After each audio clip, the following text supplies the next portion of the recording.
वक्रतुंड महाकाय सूर्यकोटि समप्रभ निर्विघ्नं कुरु मे देव सर्वकार्येषु सर्वदा।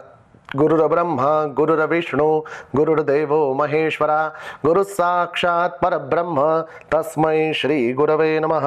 मृत्युंजयाय रुद्राय नीलकंठाय शंभवे अमृतेशाय शर्वाय महादेवाय ते नमः। सर्वस्वरूपे सर्वेशे सर्वशक्ति समन्विते भयभ्यस्त्राहिनो देवी दुर्गे देवी नमोस्तुते। श्री स्वामी समर्थ। संपूर्ण चराचर ब्रह्मांड ज्या ज्या वेळेमध्ये महान आणि विकट आपत्तीमध्ये असतं त्यावेळेस या संपूर्ण ब्रह्मांडाचं रक्षण करण्यासाठी सर्वप्रथम जे पुढे सरसावतात ते विश्वपिता आणि विश्वमाता म्हणजेच भगवान महेश्वर आणि जगन्माता पार्वती। यासाठीच आपल्या संपूर्ण भूतलावर 52 शक्तिपीठ उपपीठ सिद्धपीठांच्या रूपामध्ये भगवती जगन्माता आणि 12 ज्योतिर्लिंग उपलिंग सिद्धलिंगांच्या रूपामध्ये भगवान शिव हे त्या त्या क्षेत्रामध्ये भाविकांच्या कल्याणासाठी आविर्भूत आहेत। म्हणूनच सध्याचा कालावधी येत्या 7 वर्षांमधला इतका बिकट सांगितला आहे की त्यामध्ये अक्षरशः मृत्यूचा तांडव होण्याची शक्यता आहे। त्यामध्ये नैसर्गिक आपत्ती असतील, सुनामी, भूकंप, अनेक प्रकारच्या नैसर्गिक उत्पात, मानवनिर्मित आपत्तींमध्ये युद्धाची संभावना, परचक्र, आंतरिक मतभेद वा कलह, सीमावाद असे अनेक प्रश्न मानवजातीसमोर ओसावून सादर आहेत। मग यावर काय करता येईल की ज्याने या नैसर्गिक व मानवनिर्मित आपत्तींवर आपल्याला आळा घालता येत? तर काल हा शब्द जर ऐकला तर आपल्या सर्वांच्या लक्षात येईल हे संपूर्ण चराचर ब्रह्मांड काळाच्या अधीन आहे, कालाच्या गतीने गतिमान आहे। आपल्या स्वतःचं आयुष्य जरी बघितलं तरी 3 काळांमध्ये आपण आयुष्य जगत असतो: भूतकाळ, वर्तमान काळ आणि भविष्यकाळ। या संपूर्ण काळावर नियंत्रण जर कोण ठेवत असेल तर ते महाकाल ठेवत असतात। म्हणूनच एखाद्याचं जीवन अत्यंत बिकट आणि प्रतिकूल अवस्थेमध्ये असेल, त्याला जर विचारलं की आपलं जीवनयापन कसं चालू आहे, सांगताना व्यक्ती एकच शब्द सांगतो, माझी वेळ खराब आहे किंवा काळ खराब चालू आहे। मग हा वेळ हा काळ कशा पद्धतीने प्रतिकूलतेपासून अनुकूलतेकडे नेता येतो आपल्याला? तर त्यासाठी 12 ज्योतिर्लिंगांपैकी जे ज्योतिर्लिंग कालतत्वावर आपल्या स्वतःचं अधिष्ठान करतं, कालतत्व ज्यांच्या नियंत्रणात आहेत ते भगवान महाकालेश्वर, त्यांची उपासना केली असता आपला प्रतिकूल काळ हा 360 अंशांमध्ये पूर्ण फिरून अनुकूल होऊ शकतो। हे सर्वस्वी सामर्थ्य विश्वपित्याच्या महाकालेश्वर लिंगाचरणी आहे।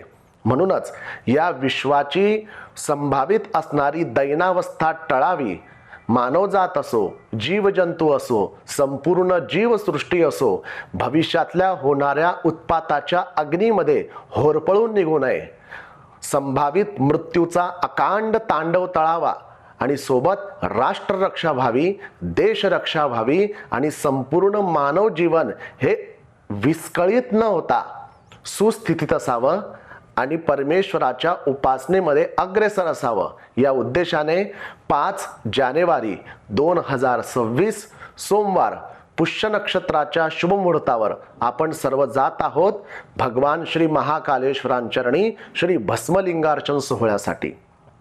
महाकालेश्वर ज्योतिर्लिंगाबद्दल बोलायचं झालं तर धर्मशास्त्र त्यांचे 5 ते 6 विशेष लक्षणं सांगत असतं। त्यातलं पहिलं, 7 मोक्षपुऱ्यांपैकी एक पुरी महाकालेश्वरांना म्हटलं जातं। या 7 मोक्षपुऱ्यांपैकी ज्याही कुठल्या मोक्षपुरीची यात्रा आपल्याकडनं सविधी झाली, तिथे शास्त्रोचित धर्मोचित उपासना झाली, तिथे क्षेत्रात वास जरी घडला तरी आपला मोक्ष निश्चित होत असतो। त्यात अयोध्या, मथुरा, माया, काशी, कांची, अवंतिका पुरीद्वारावतीश्चैव सप्तेते मोक्षदायिका असं सांगितलेलं आहे. म्हणून त्या 7 पुरींमध्ये जी अवंतिका नगरी आहे तीच म्हणजे सद्यस्थितीचं उज्जैन. दुसऱ्या आयातमध्ये 12 ज्योतिर्लिंगात जे कालतत्वावर नियंत्रण ठेवतं ते ज्योतिर्लिंग म्हणजेच महाकालेश्वर. आपल्याला माहिती असेल जगन्मातेंच्या 52 शक्तिपीठांपैकी एक शक्तिपीठ उज्जैनमध्ये आहे. आईसाहेबांचा कोपर जो आहे हा उज्जैनमध्ये पतित झालेला आहे. म्हणूनच तिथे भगवती मातेंना हरसिद्धी वा काही मतांतराने गडकालिका या रूपाने पूजित केलं जातं. म्हणून 52 शक्तिपीठांपैकी एक शक्तिपीठ उज्जैन. काही महत्वाची वन या भूसृष्टीवर सांगितलेली जातात. त्यापैकी महाकालवन हे सुद्धा उज्जैनला म्हटलं जातं. सनातन धर्म संस्कृतीचा वैश्विक मेळावा ज्याला आपण महाकुंभ म्हणत असतो त्या कुंभांपैकी एक प्रमुख कुंभस्थल सुद्धा उज्जैनला म्हटलं जातं. साधकावस्थेमध्ये ज्यावेळेस एखादा साधक अग्रेसर होतो, मंत्र साधना करायला बसतो, तर आपल्या भारताच्या भूतलावर 5 असे धर्मक्षेत्र आहे की ज्या ठिकाणी साधना केली असता इतर धर्मक्षेत्रांपेक्षा त्या ठिकाणी साधनेची फलद्रुपता किंवा मंत्रसिद्धी तात्काळ होत असते. त्यातलं एकच स्थळ म्हणजेच उज्जैन आहे. म्हणूनच की काय विश्वगुरु भगवान श्रीकृष्ण आपले थोरले बंधू बलभद्रांसोबत 14 विद्या 64 कला अल्पशा कालावधीत शिकायला आलेले होते. सांदीपनींच्या आश्रमामध्ये ते सुद्धा उज्जैनलाच. म्हणूनच या उज्जैनचा अनेक दिव्य महिमा सांगता येईल. आपण लहान मुलांचे खेळ खेळत असताना एक छोटं खेळणं त्यांना देत असतो की ज्यामध्ये खाली एक रिंग असते, एक मोठा रॉड मध्ये लावलेला असतो. त्यामध्ये सर्वात मोठी रिंग खाली, मग त्यापेक्षा छोटी, त्यापेक्षा छोटी असं करत करत सर्वात लहान रिंग वर येते. अशीच पूर्ण रचना आपल्या 14 भुवनांची केली आहे भगवती परांबिकेने. कशा पद्धतीने? तर आपण ज्या भूलोकावर आहोत याच्या खाली 7 पाताल लोक आहेत. कसे? अतल, वितल, सुतल, महातल, तलातल, रसातल, पाताल हे 7 लोक खाली येतात. तसंच आपल्या भूमीपासून 7 लोक वरती आहे. भू, भुव, स्वह, मह, जन, तप आणि सत्य.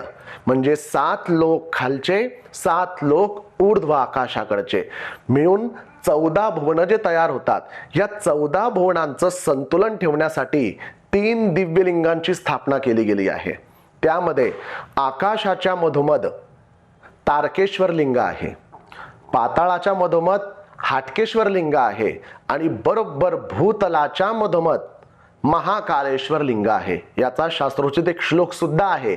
आकाशम तारकम लिंगम पाताले हाटकेश्वरम मृत्युलोके महाकालम लिंगत्रय नमोस्तुते. म्हणजेच 14 भुवनांचं संतुलन ज्या 3 महालिंगांनी ठेवलेलं आहे त्यामधल्या भूतत्वाचं म्हणजेच आपल्या भूमीचं संतुलन जे महाकालेश्वर लिंग आज तगायत टिकवून आहेत त्यांना आपल्या घराचा असंतुलित परिणाम संतुलित करण्यासाठी वेळ लागणार नाही.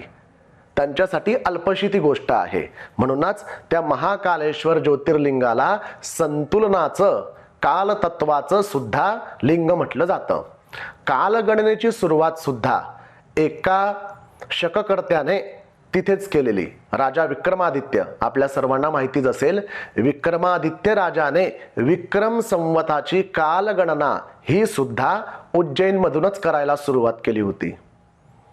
आपण जर आपल्या भारताचा नव्हे जगाचा केंद्रबिंदू जर बघायला गेलो तर बरोबर महाकालेश्वराचं ज्योतिर्लिंग ज्या ठिकाणी स्थापित आहे तो ह्या पृथ्वीचा केंद्रबिंदू आहे. म्हणूनच त्या केंद्रबिंदूतून सर्वात जास्त उष्मा, तेज वा ऊर्जा ही उत्सर्जित होत असते.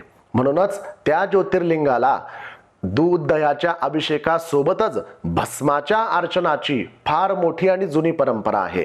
म्हणून भस्मलिंगार्चन तिथे सर्वात महत्त्वाचं मानलं जातं. प्रातःकाळी ती भस्मारती मिळवण्यासाठी अक्षरशः रांग लागते लोकांची. म्हणूनच तिथे भस्माचं अनन्यसाधारण महत्व आहे. आणखी म्हणायला गेलं तर महाकालेश्वर ज्योतिर्लिंग ज्या पवित्र क्षिप्रा नदीच्या तटावर आहे त्या भगवतीची महिमाही जरा अलौकिक आहे. पूर्व काळामध्ये ज्यावेळेस ब्रह्मदेवाचं 5वं मस्तक भगवान कालभैरवांनी स्वतःच्या उजव्या हाताच्या करांगळींच्या नखाने छेदन केलं होतं, ते ब्रह्मकपाल कालभैरवांच्या हातालाच चिकटून होतं आणि ब्रह्महत्या अघोर वेशामध्ये कालभैरवांचा पाठलाग करत होती. अशा अवस्थेमध्ये जेव्हा कालभैरवांची स्वारी ही वैकुंठ लोकामध्ये गेली आणि वैकुंठ लोकामध्ये भिक्षा मागण्यासाठी कपाल पात्र समोर करत कालभैरव वैकुंठामध्ये भिक्षा मागत होते, त्यावेळेस एकही वैकुंठवासी त्यांचा असा रौद्र आणि अघोर रूप पाहून त्यांना भिक्षा वाढण्यासाठी पुढे जात नव्हतं. मनोमन त्यांना भीतीचा थरकाप होत होता. मग शेवटी त्या वैकुंठाचे जे महानायक आहे श्रीमन्नारायण यांच्या प्रमुख राजद्वारासमोर जाऊन कालभैरवांनी भिक्षेसाठी कपालपात्र पुढं केलं आणि भिक्षांदेही उच्चारले. हा आवाज श्रीमन्नारायणांच्या कानी जेव्हा गेला तेव्हा शिवांश प्रत्यक्ष आलेले आहेत असं समजून त्यांनी पूर्ण वैकुंठाचे सातीदार उतरून खालपर्यंत आलेत आणि कालभैरवांच्या कपालामध्ये उजव्या हाताची तर्जनी ठेवली. मी आपल्याला भिक्षा वाढतो. परंतु उजव्या हाताची तर्जनी ठेवल्या कारणाने क्षुधित असलेल्या कालभैरवांनी श्रीमन्नारायणांच्या तर्जनीचा अग्र छेदन केला आणि नारायणांचं रक्त भळाभळा निघायला लागलं. त्या रक्तस्त्रावाने ब्रह्मकपाल पूर्ण भरलं आणि त्यातला थोडा रक्ताचा अंश जो उत्सर्जित होऊन खाली पडला तिथून प्रवाहित झाली भगवती क्षिप्रा नदी. म्हणून क्षिप्रा नदी दुसरं तिसरं काही नसून श्रीमन्नारायणांचं रुधिर आहे, रक्त येते श्रीमन्नारायणांचं. म्हणून त्यांना अनेक दिव्य आशीर्वाद आहेत आणि अनेक दिव्य सद्गुण सुद्धा त्यांमध्ये आहेत. स्कंदपुराणाच्या अवंतिका खंडामध्ये आणखी एक कथा येते की ज्यावेळेस हेच ब्रह्मकपाल हातात घेऊन भगवान कालभैरव पाताळ लोकामध्ये गेले होते आणि पाताळात जाऊन पाताळवासीय जे देवनाग आहेत त्यांच्याकडे भिक्षेसाठी याचना केली होती, तसंच त्यांच्या त्या रूपाला बघून एकही देवनाग पुढे सरसावेना भीती वाटत होती. त्यामुळे संपूर्ण देवनागांचं मुख्य खाद्य सुधा असतं आणि त्या सुधेचे 21 कुंड पाताळ लोकामध्ये आहेत की जे कालभैरवांच्या रोषाने सुकवले गेले होते. मग काय करावं? संपूर्ण देवनागांनी मिळून श्रीमन्नारायणांची करुणा भागली. परावाणीने श्रीमन्नारायणांनी सांगितलं, तुमच्यावर कालभैरवांचा रोष झालेला आहे आणि जर कालभैरवांचा कोप नियंत्रणात आणायचा असेल, शमन करायचा असेल तर फक्त महाकालच करू शकतात. तुम्हाला उज्जैनीमध्ये महाकालेश्वरांना शरण जावं लागेल. देवाज्ञा शिरसावंद्य मानून संपूर्ण देवनागसृष्टी ही भूतलावर आली. क्षिप्रा नदीचं स्नान केलं, त्या भगवती मातेचं जल घेतलं, विविध उपचारांचं साहित्य घेतलं, महाकालेश्वर लिंगाची यथाविधी पूजा संपन्न केली, स्तुती केली. त्यानंतर महाकालेश्वर संतुष्ट झालेत आणि सांगितलं, बाळांनो, तुम्ही ज्या दिव्य नदीच्या जलाने मला स्नान घातलं, अभिषेक केलात, यथोपचारे पूजन केली आणि उपासना करून स्तुती केली, त्यावर मी प्रसन्न झालेलो आहे. त्याच नदीचं जल घ्या, पाताळ लोकात जा, ज्या ठिकाणी तुमचे सुधाकुंड हे अक्षरशः सुकलेले आहेत त्या ठिकाणी या तीर्थाचं मार्जन करा की त्यामुळे कालभैरवांच्या रोषाने लुप्त झालेली सुधा तुम्हाला पुन्हा प्राप्त होईल. महाकालेश्वरांची आज्ञा शिरसावंद मानून देवनागांनी क्षिप्रा मातेचं जल घेऊन पुन्हा पाताळामध्ये आगमन केलं आणि आपल्या सुधाकुंडांमध्ये ते जल शिंपडलं. महाकालेश्वरांच्या आशीर्वादाने सुधाकुंड पूर्ववत भरली, जी आजपर्यंत देवनागांना आहारासाठी पुरते आहे. सांगण्याचं तात्पर्य एवढंच की कालभैरवांच्या कोपाने लुप्त झालेली सुधा ही सुद्धा पूर्ववत महाकालेश्वराच्या आशीर्वादाने आणि भगवती क्षिप्रा मातेच्या दिव्य जलस्पर्शाने पूर्ववत झाली. तसंच एखाद्या देवतेच्या कोपामुळे जर आपल्याला प्रापंचिक व आध्यात्मिक जीवनामध्ये काही संकट ओढावले असतील, काही कार्यसिद्धी होत नसतील, तर त्या क्षिप्रा जलाच्या मार्जनाने, स्नानाने, पानाने, अभिषेकाने आपल्याला आपली इच्छित कार्यसिद्धी होऊ शकते. हा या कथेचा मथितार्थ आहे. एवढंच नाही, एक नाव या क्षिप्रा मातेचं ज्वरघ्नी सुद्धा आहे. ज्वरघ्नी या शब्दाचा अर्थ काय, तर ज्वर नाश करणारी. एक प्रसिद्ध कथा आहे श्रीमद भागवतामध्ये की ज्यावेळेस बाणासुराशी युद्ध करता असताना भगवान श्रीकृष्णांनी बाणासुराचे 2 हात सोडून त्याचे संपूर्ण हात छेदन केलेले होते. त्यावेळेस बाणासुराने युद्धात आवाहन केलं भगवान शिवांना. बाणासुर हा भगवान शिवांना भगवान गणेश आणि भगवान श्री कार्तिकेयान इतपत पुत्रवत प्रिय होता. म्हणूनच त्या युद्ध क्षेत्रामध्ये स्वतः महादेव आलेत आणि या दोनही देवतांचं आपापसात युद्ध सुरू झालं. त्यात त्या दोघांचे दिव्यास्त्रही चालवले गेले. ते एकमेकांना नमनानमन करून लुप्त सुद्धा झालेत. मग भगवान श्रीकृष्णांनी महादेवांवर काही क्षणासाठी जृंभणास्त्र चालवलं होतं. जृंभणास्त्रातून महादेव सावरल्यानंतर 2 ज्वर दोन्ही देवतांनी प्रकट केले. भगवान कृष्णांनी वैष्णव ज्वर आणि भगवान शिवांनी माहेश्वर ज्वर प्रकट केलेत. हे 2 ज्वरांची नावं आपण बहुतेक ठिकाणी वाचतो.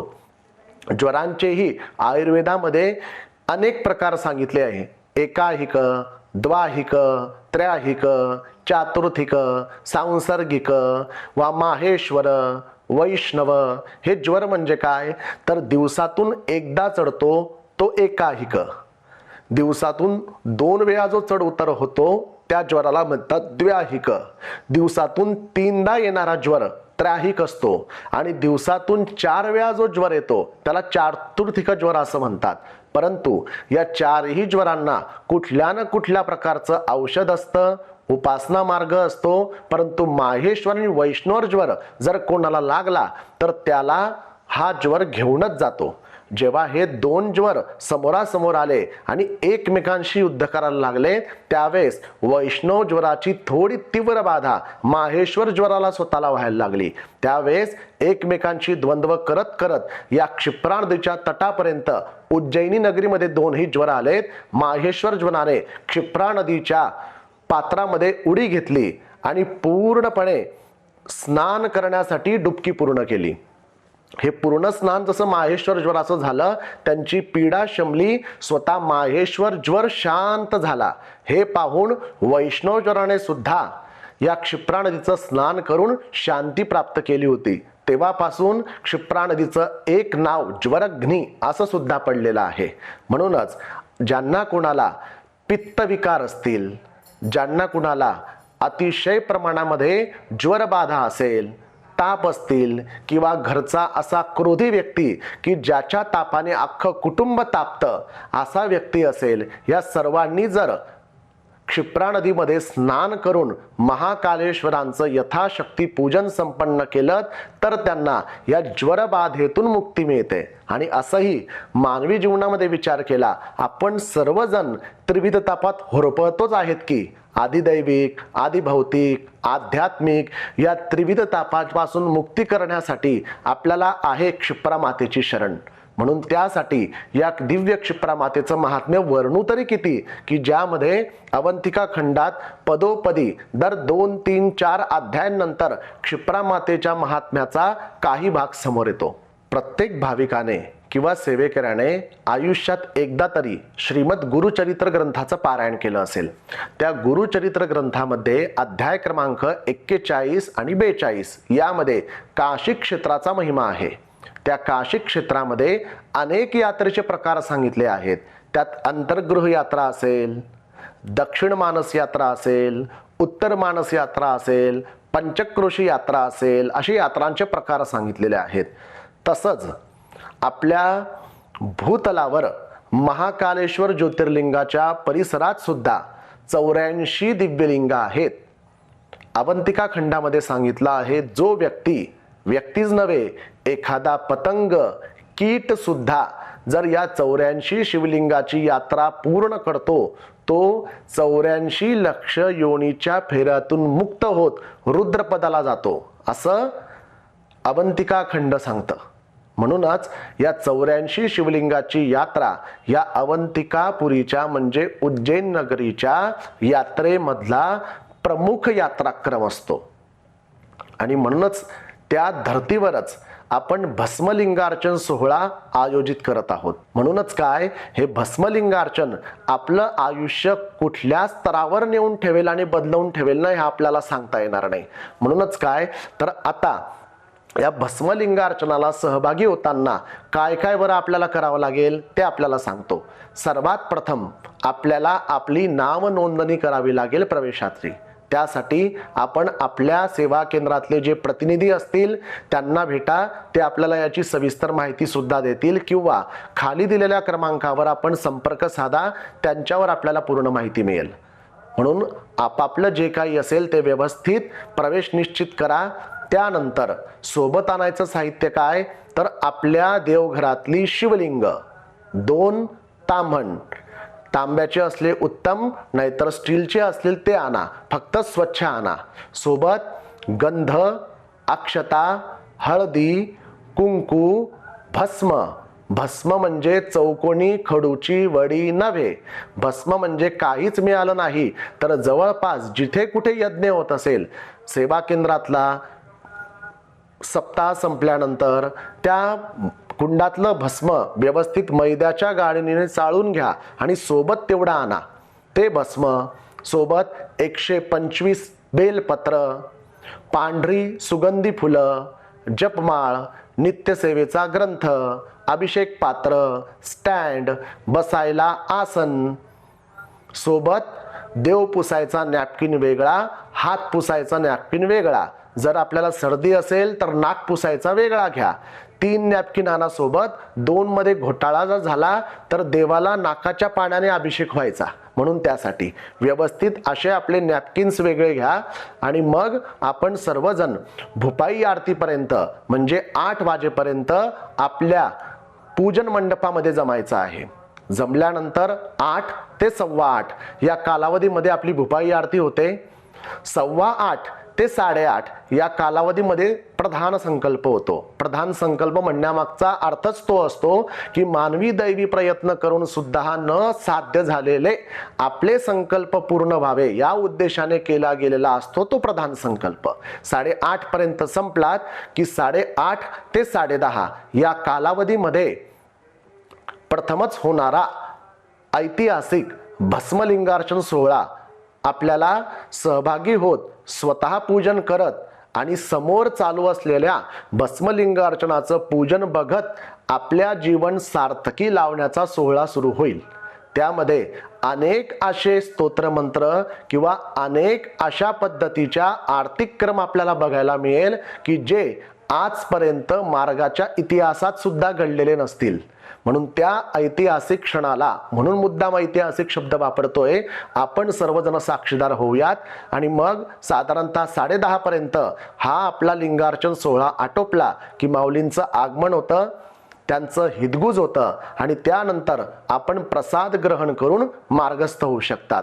असा आपला दिनांक 5 जानेवारी 2026 सोमवारी विशेष करून पुष्य नक्षत्रावर हा ऐतिहासिक भस्मलिंगार्चन सोहळा होत आहे. म्हणून प्रत्येकाला त्यांच्या त्यांच्या गावांवरनं उज्जैन येण्यासाठी मुबलक सोयी आहेत. रेल्वेची असेल, बसची असेल, काही लोक पर्सनली कारही करून येतील, त्यांनी व्यवस्थित तिथे यायचं.